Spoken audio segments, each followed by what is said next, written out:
¿Qué tal, amigos? Bienvenidos a Así Veo las Cosas, programa 101, que no es cosa menor. Gracias por acompañarnos en un viernes movidito donde tenemos mucho de qué platicar y cosas importantes. Hoy los venezolanos amanecieron con el Jesús en la boca después del anuncio de la operación Lanza del Sur. Vamos a estar platicando de eso también, de la posibilidad de que hayan supermercados de 15 a 20% más económicos si son gobernados o hechos por el gobierno. Vamos a platicar de eso y de gente que está recibiendo $10,000. Sí, $10,000, empleados federales que podrían recibir ese tipo de cheque. De eso vamos a estar platicando hoy. Gracias por acompañarnos.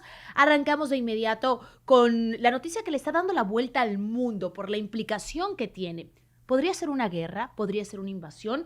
¿O solamente se trata de una operación antinarcóticos? Bueno, les cuento y ustedes me dicen qué piensan de lo que está ocurriendo. Y es que ya se hizo oficial la operación Southern Spirit. El presidente Trump ordenó el lanzamiento de la operación, también como se le conoce en Sudamérica Punta de Lanza, una acción militar y de seguridad enfocada en frenar redes de narcotráfico y crimen organizado en el Caribe y zonas fronterizas. Críticos advierten que podría aumentar tensiones diplomáticas. Ahora vamos a tratar de entender lo que está pasando.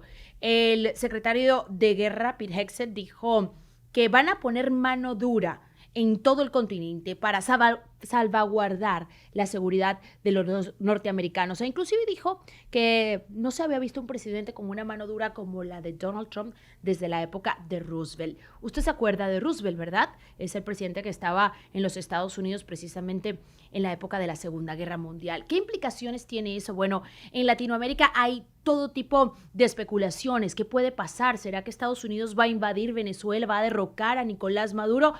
Nicolás Maduro obviamente ya está enterado de lo que está ocurriendo y esto fue lo que dijo el líder del régimen venezolano. Presidente, ¿está preocupada de la posible agresión? Están ocupados con el pueblo, gobernando con la paz, con estos muchachos. ¿Cuál es su mensaje al pueblo de Estados Unidos, presidente? Unidos por la paz del continente. No a más guerras eternas. Tiene un mensaje, No a más guerras injustas. tiene un No más Libia. No más Afganistán. tiene un mensaje para el presidente Trump. Tiene un mensaje para el presidente Trump. El mensaje es Jet Speak, Jet Speak.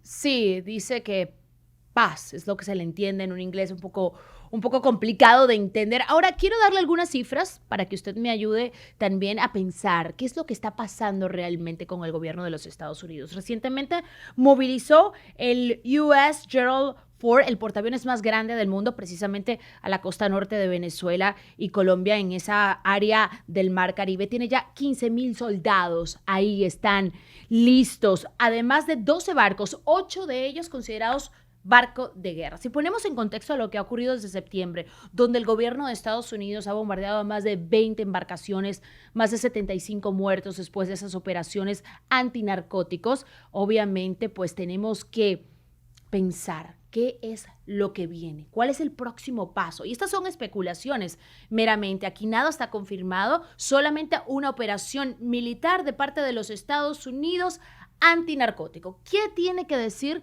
la líder opositora María Corina Machado? Vamos a escucharla. Venezuela va a ser libre y yo voy a seguir haciendo lo que tengo que hacer dentro y fuera para construir la fuerza que necesitamos para sacarlo. Porque se lo dije al principio, con o sin negociación se van. Se van. Así que, para adelante, mis queridos venezolanos, así es la lucha. Así es la lucha. Y esta es una lucha existencial y espiritual. Y vamos de la mano de Dios. Y por eso la vamos. Ahí están las palabras de María Corina Machado, que sabemos no puede develar dónde se encuentra, está escondida dentro de Venezuela. Sabemos que no ha quitado el dedo del renglón en esta lucha, pero si escuchan entre líneas, dice, voy a hacer lo que tenga que hacer afuera y adentro y vamos a ganar. Bueno, amanecerá y veremos qué ocurre con lo que está pasando en Venezuela. Obviamente eso va a tener repercusiones en toda Latinoamérica y a nivel mundial, sobre todo si Estados Unidos termina por internalizarse en tierras venezolanas. Vamos a cambiar de tema, señores, porque hemos hablado del dinero, de la reapertura del gobierno de los Estados Unidos y todo lo que viene y las consecuencias buenas. Que bueno, un viernes que podemos decir algo positivo para nosotros. Pero fíjense que parece que hay varias personas que trabajan para el gobierno que como que se hubieran ganado la lotería. Y es que se dio a conocer que se le van a pagar $10,000 a algunos empleados del gobierno, específicamente controladores aéreos y de TSA. Miles de trabajadores de ese departamento pues van a recibir $10,000. Así lo anunció la secretaria de Transporte, Kristi Noem. Un bono, ¿por qué? Por haber trabajado horas extras, por no haber faltado a su trabajo, por haber estado ahí al pie del cañón, como dicen por ahí, y para haber evitado que más colapsos en los aeropuertos. Así que $10,000 a esos empleados que no faltaron a su trabajo. Obviamente me estoy refiriendo a de TSA y controladores aéreos, y que además también pues se pusieron al servicio de trabajar días extras en medio de todas estas crisis o de esta crisis que hemos estado atravesando. También buenas noticias de parte, vamos a escuchar antes a la secretaria del Homeland Security, Kristi Noem.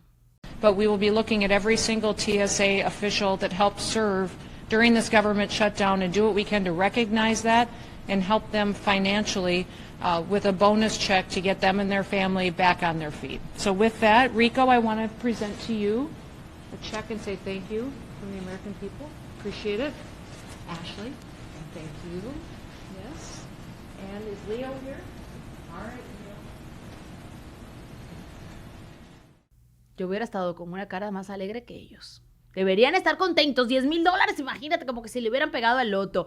Bueno, la verdad que se les agradece haberse quedado ahí al pie del cañón a pesar de no haber recibido su salario por 43 días. Algo de verdad muy caótico para mucha gente. Hay reportes de personas que perdieron sus carros, que se atrasaron el mortgage de su casa, así que gracias por ese servicio. En otra buena noticia, fíjense que también, ¿sabían que 1 de cada 8 norteamericanos necesita los cupones de comida para comer este programa SNAP? Bueno, buenas noticias porque a partir del lunes también se va a regular absolutamente todo con respecto a este programa tan importante para la alimentación de los estadounidenses. Vamos a escuchar a la secretaria de Agricultura.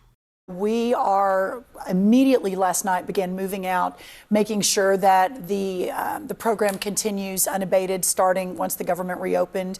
And hopefully by the end of this week, most will receive it at the very latest on Monday. Excelente noticia, sobre todo para esas familias que tenían la preocupación de cómo llevar el pan a la mesa. Hablando de pan, leche, verduras, le dije al comienzo de Así Veo las Cosas de que podrían haber supermercados donde podríamos conseguir, y digo podríamos porque esto es solamente un programa piloto, es una idea, es una propuesta, podríamos conseguir nuestro mercado a un 15 a 20% menos de lo regular. Bueno, se trata de lo que está queriendo hacer el gobierno. Avanza el debate sobre si el gobierno debería abrir supermercados públicos para ofrecer comida más barata. El profesor Nevin Cohen asegura que sería un programa piloto. Vamos a escuchar lo que dice el experto en el tema. It's being pitched as a pilot. So I think the idea is that it'll be tested, and then if it works, it might be expanded. Actually, Donald Trump runs 240 public supermarkets across the world at military bases. The Department of Defense in North America has 177 public grocery stores that are operating. Those public markets that the Defense Department runs can sell food at prices 15 to 25% below market. I think that's complete hyperbole. New York isn't the only city with a large percentage of its population food insecure and high costs of living, rent, childcare, transportation. And I think other cities will look to New York as a model. Bueno, eso sería una excelente forma de ayudarnos con la economía, una economía que se ha visto duramente afectada durante los últimos años, porque es muy difícil ahora hacer un mercado. Ha crecido el precio en absolutamente casi todo. Señores, si tengo el teléfono en la mano, porque yo tengo 401k, sí, a pesar de que usted me ve aquí jovencita de 25 años, pues ya yo estoy pensando en mi retiro. Todos los norteamericanos nos enseñan a hacer ese 401k, ¿no? Cuando venimos de repente, muchos de nosotros no sabemos de qué se trata. Se trata de un fondo de retiro donde podemos poner dinero para cuando estemos mayores. Bueno, hay buenas noticias con respecto a eso. Le dije que tenía un viernes movidito y de buenas noticias. El IRS aumentó los límites de contribución para planes de retiro por $1,000. Sí, para 401k, 403b. Y bueno, si le puedo decir todos los planes, lo voy a confundir porque hasta yo estoy confundida con tantos planes que existen. Lo cierto, y para que nos entiendan y para que yo también pueda entender cuál es el impacto que va a tener esto en nuestras vidas, significa que vamos a poder ahorrar más para nuestro retiro libre de taxes, libre de impuestos. El dinero que podemos contribuir es libre de impuestos y eso obviamente va a ayudar a que en el momento que llegue, que tengamos que retirarnos, tengamos más dinerito en esa cuenta de 401k, que es con la que muchas de las personas terminan viviendo sus últimos años. Así que muy buenas noticias en ese tema de la economía y del retiro, señores, porque hay que prepararnos desde hoy. Ahora, no hay buenas nuevas con respecto a la comida. Siempre nos han dicho, usted es lo que come. Y vaya que ahora sí que ando preocupada. Y es que salió un estudio que dice que los alimentos ultraprocesados están incidiendo en el cáncer, en el aumento del cáncer en un 45%. Sí, tiene riesgo de desarrollar tumores cancerosos antes de los 50 años. Si usted toma soda, si come pan, si desayuna cereal. No, hombre, que la lista es larga. La verdad que muy, muy preocupante. Hay que regresar un poco y revisar lo que estamos alimentando a nuestra familia, lo que le estamos dando. Mire, esa bolsa de chips, uy, no la compre más por ahora. O si compre, no sea todo el tiempo ni todos los días. Por supuesto, todas las frituras, todo eso tiene que ver.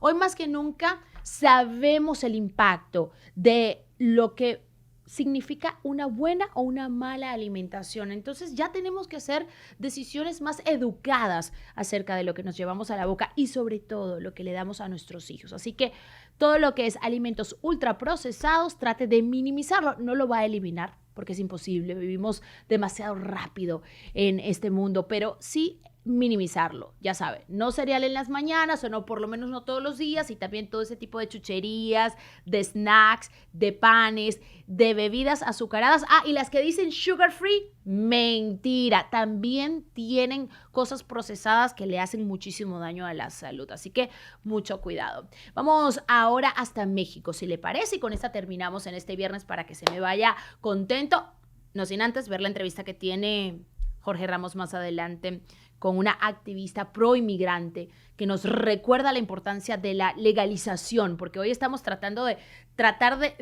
que no nos deporten, ¿no? Como inmigrantes. Pero ¿dónde quedó ese tema de la legalización? Eso lo va a platicar más adelante Jorge con nuestra invitada. Pero terminamos con esa noticia de México, ¿se le parece? Y es que se inició una huelga educativa de 48 horas. Manifestantes intentaron derribar fallas del Palacio Nacional antes de un evento de la presidenta Claudia Sheinbaum. No se reportan heridos ni detenidos, pero por supuesto que los ánimos están sumamente caldeados en México con todo lo que está ocurriendo en esta huelga. Ahora sí, viene el favorito de todos ustedes, Jorge Ramos, para platicar con Lorela Praeli. Y me interesó mucho esta plática porque fíjense que cuando yo llegué a este país, el mensaje era cómo legalizar a millones de inmigrantes indocumentados. Hoy en día el mensaje es cómo hacemos para que no nos persigan y no nos deportan. ¿Cómo podemos regresar a ese tema, a esa retórica donde el inmigrante era necesario y no era necesariamente una persona a la que se le refería como criminal? ¿Cómo volvemos a ese mensaje donde mucha gente viene a trabajar y necesita una vía legal para conseguir los papeles en Estados Unidos? Bueno, esa es la plática que nos trae hoy Jorge. Así veo las cosas. Cuando hablamos de inmigración aquí en los Estados Unidos nos hemos concentrado en las últimas noticias, en imágenes terribles de niños separados de sus padres, de redadas en donde llegan hombres enmascarados, sin identificación, sin ningún recurso legal, rompiendo vidrios y arrestando y deportando. La última información que tenemos es que aquí en los Estados Unidos hay más de 500,000 de personas que han sido deportadas. Y cuando hablamos de todo esto, de pronto nos falta algo. ¿Dónde están nuestros líderes defendiendo a los inmigrantes? Pero sobre todo, ¿dónde está esa idea de legalizar a las personas en lugar de perseguirlas? ¿Dónde está la idea de ayudar a 11 o 12 o 14 millones de inmigrantes indocumentados en este país? Muy pocos están hablando de esto, pero quien siempre ha hablado de esto es Lorela Praeli, es copresidenta de Community Change Action, con quien he tenido una conversación, iba a decir de años, Lorela, pero creo que llevamos décadas hablando. Muchos años, eso sí. Lorela, gracias por estar aquí en el programa. ¿Dónde quedó la idea? Tú y yo hemos conversado la idea de legalizar a 10, 11, 14 millones de inmigrantes indocumentados, pero ahora nos hemos concentrado en otras noticias. ¿Qué pasó con esa idea? ¿Desapareció? ¿Quién le está defendiendo? Bueno, yo creo que primero empezar con uno de los errores estratégicos más graves que los demócratas han cometido, que es el asumir que podían ignorar el tema de inmigración, que es justamente el tema que Trump y la ultraderecha utiliza para movilizar a su base, ¿no? Entonces yo creo que ya en estos últimos 10 años vemos que la idea que ellos tomaron es no necesitamos hablar de inmigración, no necesitamos tener una visión, no tenemos que responder por lo que está pasando, y eso fue un error, sigue siendo un error, no solo estratégico, sino también moral, ¿no? Porque cuando no defines los términos, Jorge, permites que la derecha lo haga por ti, y eso es exactamente lo que está pasando bajo el liderazgo de Trump. La narrativa de migración se ha presentado como caos, crimen y amenaza económica, y la ultraderecha promueve un marco de escasez. Es decir, si los inmigrantes tienen algo, nosotros, los estadounidenses, no podemos tenerlo, ¿no? Entonces, esa ha sido una estrategia sistemática que ellos han utilizado y ha resultado en esta política de crueldad de Trump que sigue activa y visible en todo este país. Entonces, yo siento que lo que falta es tener una visión clara y convincente y una visión que le responda al estadounidense, ¿no? ¿Qué es lo que ellos ganan con una política migratoria, Jorge? No solo que legalice a la gente que ya tiene acá décadas, sino una política migratoria que pueda mirar hacia el futuro y crear caminos legales expansivos. Pero claro, porque el mensaje que está enviando Donald Trump y los republicanos es que los inmigrantes, yo soy inmigrante también, que somos criminales, que somos violadores, que somos terroristas, que Joe Biden abrió la frontera y que estamos totalmente invadidos en estos momentos. Esa es la narrativa que estamos escuchando, pero no escucho la contraparte, que es lo que tú estás planteando. Claro, y yo creo que esa pérdida de confianza tiene menos que ver con la inmigración en sí y más con la sensación de control. Es decir, que muchos estadounidenses creen que el sistema opera sin su consentimiento, ¿no? Que las decisiones se toman por y para las élites en este país, sin consideración por cómo afectúan o cómo afectan sus vidas. Entonces tenemos que restaurar ese sentido de agencia que es importante para restaurar el orden. Pero entonces, ¿cuál es tu visión entonces, Lorela? O sea, estamos escuchando la visión de Trump, la visión totalmente negativa de quiénes somos. Estamos viendo redadas por todos lados, separación de familias. Hasta las palabras ahora utilizan la palabra ilegales como si fuera algo normal, cuando no se debe utilizar. Son indocumentados, nadie es ilegal en este país. Ante eso, ¿qué propones tú? Bueno, yo propongo que el argumento que debemos de repetir en todos los rincones del país, Jorge, es que los inmigrantes no son un lujo ni un problema, sino que somos parte de la infraestructura que hace que este país funcione. Que nuestra economía, nuestros servicios, nuestras escuelas, hospitales, el cuidado infantil, el cuidado de adultos dependen de ellos. Entonces, si no tuviéramos inmigrantes, muchas ciudades y pueblos entrarían en crisis inmediata.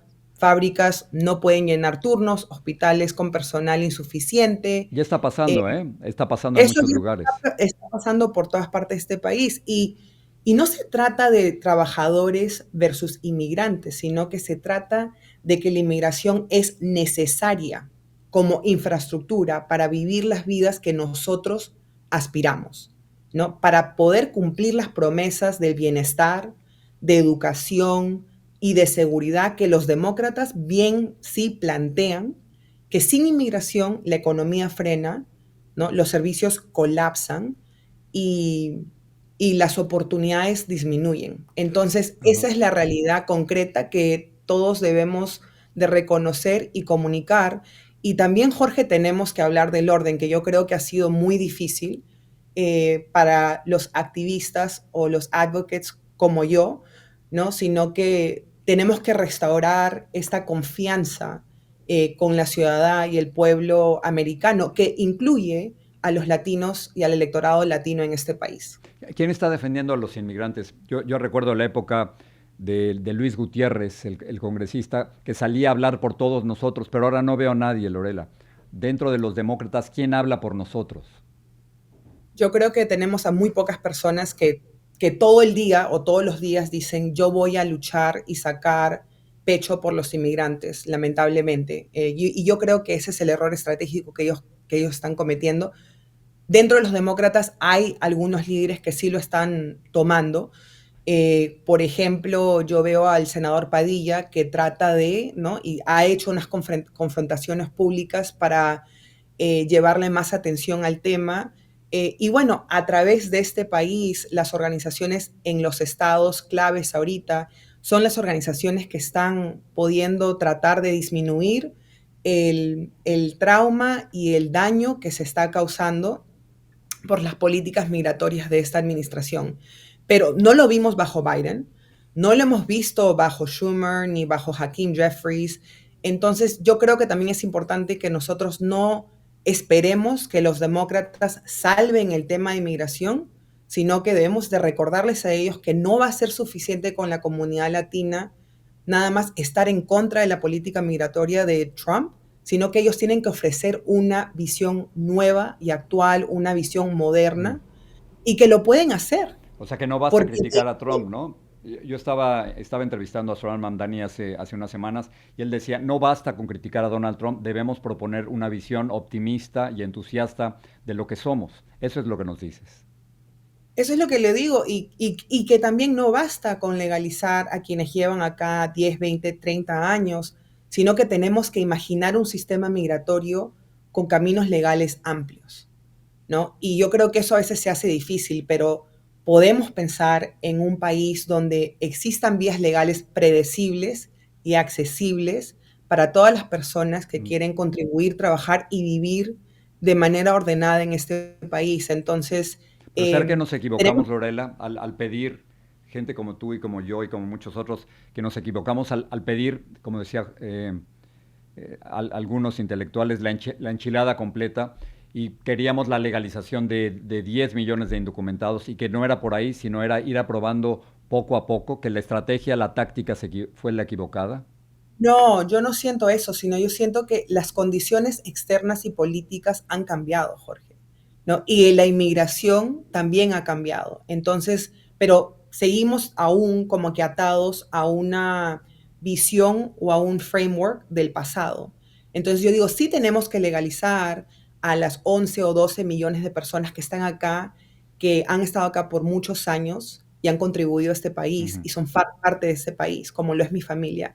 Y también tenemos que entender que el futuro de este país también requiere que desarrollemos más caminos legales amplios para que la gente no tenga que presentarse en la frontera y pedir asilo si no lo necesita, sino que también podemos tener vías económicas para que el inmigrante pueda, ¿no?, postular esas vías desde su país de origen. Entonces, pero te proponía, por ejemplo, ¿qué hubiera ocurrido si hubiéramos buscado la legalización de los Dreamers, ¿no? Y estuviéramos hablando de 1 millón de personas en lugar de 10 o 11 millones de personas. ¿No hubiera sido mejor hacerlo poco a poco en lugar de buscarlo todo completo? Yo creo que tal vez sí, y lo intentamos en el 2010, Jorge. Claro. Yo creo que una crisis de liderazgo del Partido Demócrata también en ese entonces fue que, a pesar de tener el control de la Casa Blanca, la Cámara Baja y el Senado, o sea, una mayoría a través de las ramas del gobierno, no lo hicieron cuando pudieron hacerlo. Y de ahí nosotros, como jóvenes Dreamers indocumentados, cambiamos la política migratoria, cambiamos la política y se abrieron más puertas. Es así como llegamos a DACA, pero ha sido una falla tanto demócrata como republicana el no tener el día de hoy una legalización. Así la legalización sea para los jóvenes Dreamers o para los trabajadores campesinos o para las trabajadoras domésticas. Entonces, yo creo que la pregunta de cuál exactamente va a ser la estrategia en un Congreso del futuro si vamos a hacer pieza por pieza o algo más comprensivo, dependerá mucho de si es que nosotros podemos cambiar la realidad política de este país, ¿no? Pero tenemos que poder inspirar a la gente, a los latinos y a todas las personas que no se identifican con este tema de inmediatamente, ¿no? Y tenemos que hacer eso proponiendo una visión actual y moderna. Muy bien, déjame terminar con esto, Lorela. Si tuvieras que tomar el siguiente paso en tu organización, en Community Change Action, o tratar de convencer a otros líderes latinos de qué hacer, ¿cuál sería ese siguiente primer paso? Además, nos encontramos en un momento dificilísimo. Yo no recuerdo tanto miedo y tanta crueldad en contra de los inmigrantes en este país en los 40 años que llevo viviendo aquí. Este es el contexto. ¿Cuál es el siguiente paso? Bueno, siento que el trabajo que estamos haciendo y que muchas personas están haciendo el día de hoy, que es proteger a la comunidad Claro, de defensa. en crisis, es importante la defensa y que no es suficiente. Entonces, esto es lo que yo creo es crítico para poder nosotros desarrollar y hacer posible que esta visión se haga en realidad en el futuro. O sea que necesitamos a más personas hablando del futuro y no solo estar como estancados en lo que es el presente, que sí es importante, que sí hay mucho dolor, que sí hay mucha injusticia y a la vez la política, ¿no? Y un consenso nuevo se está formando y ese consenso nuevo se está formando con grandes errores cuando se viene al tema de inmigración. ¿Por qué? No lo estamos hablando suficiente, no estamos construyendo ese futuro. Entonces, Jorge, yo estoy totalmente comprometida con ser parte de las personas y los movimientos, de desarrollar y crear un movimiento que pueda sostener esta visión, ¿no? Y de eso depende no solo organizar al inmigrante, que lo hicimos por muchos años, sino también hacerle el caso a una persona en Indiana o en Ohio que tal vez no piensa en inmigración y el rol de inmigración en su vida tan directamente. Lorela Proeli, gracias por estar con nosotros, gracias por esta conversación de años, de décadas. Gracias por estar aquí. A ti, Jorge, muchas gracias. Gracias. Ojalá regresemos a estas pláticas donde el inmigrante tenga una vía a legalización y no una vía a la deportación. Muchísimas gracias, Jorge. Aquí algunos de sus comentarios. Gracias por celebrar junto a nosotros 100 episodios de Así Veo las Cosas, que sean muchísimos más. Recuerden que lo más importante para que esto siga creciendo es que usted siga compartiendo nuestros episodios, dándole clic y comentándonos. Aquí algunos de sus comentarios. Nancy Crespo 5522. Excelente trabajo. Gracias por mantenernos informados con las noticias del día a día y sobre todo en mi caso, porque sigo mucho el nuevo programa Así Veo las Cosas. Su trabajo es serio y lo tomo como noticias auténticas y al día. Por un tiempo pensé que ya se había retirado definitivamente del periodismo, pero gracias a estos medios lo volví a ver y soy su seguidora para siempre. Que Dios los bendiga con la salud y vida para que los tengamos siempre con nosotros. Estos medios nos permiten estar mucho más cerca y hacen del periodismo inclusive una profesión más personal, diría yo. Vámonos aquí con este de Carlos Merino 4684. Felicidades, Jorge, por llegar a los 100 episodios de Así Veo las Cosas. Gracias por tu dedicación y por mantenernos informados con un periodismo claro, directo y humano. Tu trabajo es muy valioso para nuestra comunidad. También quisiera mencionar mi preocupación por las recientes redadas de ICE en Chicago. Muchas familias están viviendo con miedo e incertidumbre y es importante que estos temas sigan visibilizados. Gracias por darle voz a quienes más la necesitan. Definitivamente que ese es uno de los grandes propósitos del periodismo y Jorge lo ha hecho a la cabalidad. Pensábamos que quizás fuera de la televisión su trabajo iba a ir desapareciendo. Yo lo considero aún mucho más importante porque hoy en día estas plataformas son las que nos permiten estar en comunicación directa con lo que está pasando con nuestra gente. Un saludo caluroso para toda nuestra comunidad en Chicago que ha estado viviendo momentos muy complicados, pero que se ha mantenido a pie del cañón. Colina del Sordo 1. Jorge, siempre veo Así veo las cosas, acepta mi agradecimiento por tus tantos años al servicio de nuestro público latino, por tus décadas de duro trabajo exponiendo las injusticias donde quiera que existan, aquí en México, en Cuba, en Venezuela y en cualquier lugar. Gracias y que sigas teniendo muchos éxitos. Tu familia igual. Qué lindo. Gracias por todos esos mensajes para Jorge. La verdad se merece eso y mucho más, porque pues él no ha bajado la guardia. Sigue aquí, del lado de los inmigrantes, del lado de los hispanos, del lado nuestro. Muchísimas gracias a ustedes por haber estado con nosotros. Como siempre, comparte este episodio, sé parte de la comunidad, suscríbete y sigamos haciendo de que Así Veo las Cosas sea esta plataforma donde nos podemos comunicar directamente, ustedes y nosotros. Gracias.